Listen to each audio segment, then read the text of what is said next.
Welcome to the Slop Farm. Enjoy the video. You start by choosing where to host your link in bio and why it fits your goals. Pick a multi-link tool or a simple landing page. This determines customization and analytics.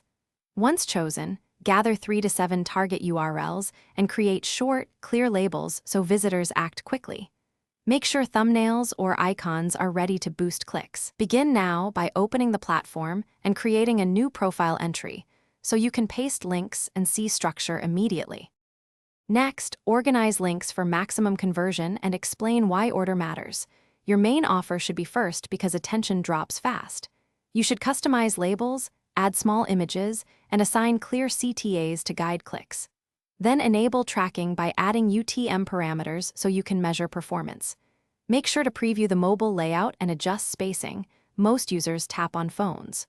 Once done, test each link and tweak copy until buttons feel immediate and trustworthy.